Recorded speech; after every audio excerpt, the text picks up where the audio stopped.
If you ever have a song with lots of tracks and you're pushing your CPU really to its limit, one thing that you can do to help make up for that is to freeze or transform your instrument or audio tracks. Now, we're going to take a look at that with a very basic example here. Just to make this simplified, I've got two tracks. At the top, I've got an instrument track with a presence loaded, and then here I've just got an audio track with a couple of effects. So let's just come up to the top and start with this presence first. Now we could free up some CPU usage by converting this instrument track to audio along with its reverb that's here on the insert section. And let's just go ahead and play this back for a moment.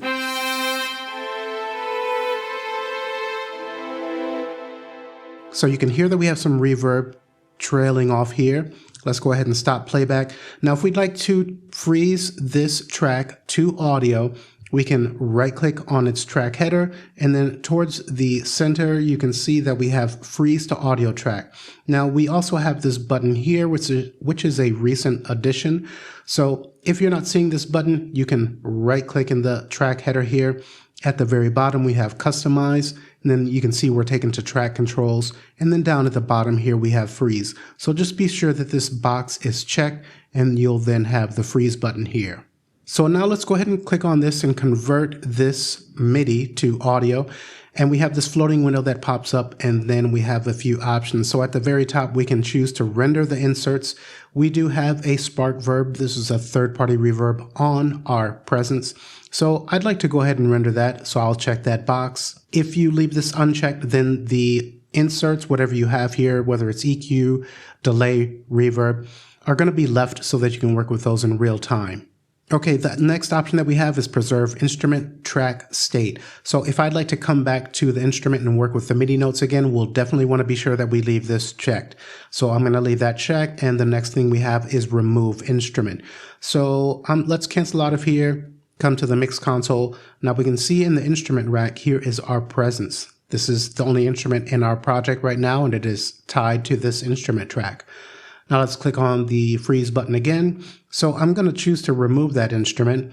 And then next we have tail. So we heard that there is reverb on this. So I want to be sure to include that reverb. I don't want the audio to cut off right at the beginning of bar 7.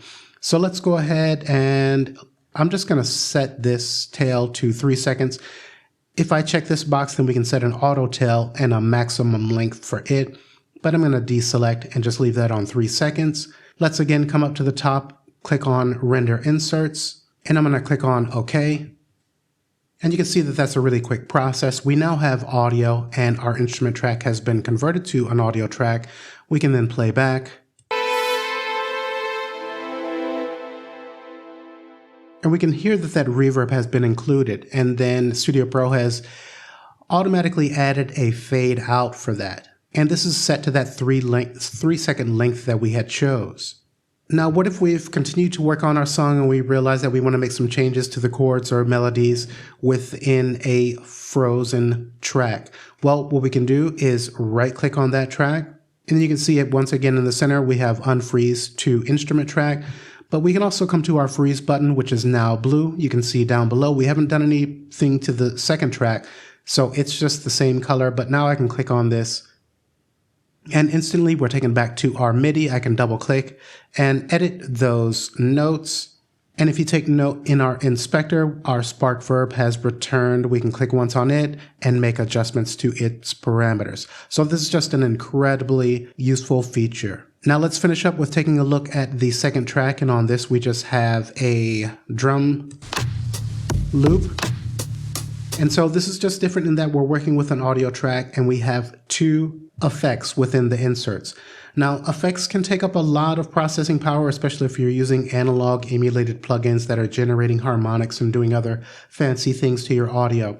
So this process for our audio tracks that we may want to print our effects onto so that they're not being done in real time, we can again come to the freeze button. Now you can see we have another floating menu with less options here, so we can preserve the real-time state, which I definitely would like to do. And then we also have that auto tail option, which I'm not going to make use of because we're just working with a drum loop, and I'm only making use of EQ and compression. So then here we can go ahead and click on OK. Now we got a little warning that clipping had occurred, but we won't worry about that for this tutorial. And this is just asking if you want to abort the transformation because there was clipping. I'm going to say no and go ahead and make that happen. If you notice, the waveform actually changed here because of that compression that was on the insert section here. And you'll notice again, our transform or freeze button has turned blue, indicating that we have made a transformation on this track. So I can come back. Take note that our insert section is empty, but once I click on the freeze button, our inserts have returned. So we can again click once on these and open up if we'd like to make some adjustments to their parameters. Okay, so this is how we can freeze tracks within Studio Pro. And if you'd like to work with me directly over Zoom to help speed up your learning curve with Studio Pro or mixing, check out the pinned comment below or the description area of this video. Otherwise, I hope to see you in the next tutorial. Thanks for watching.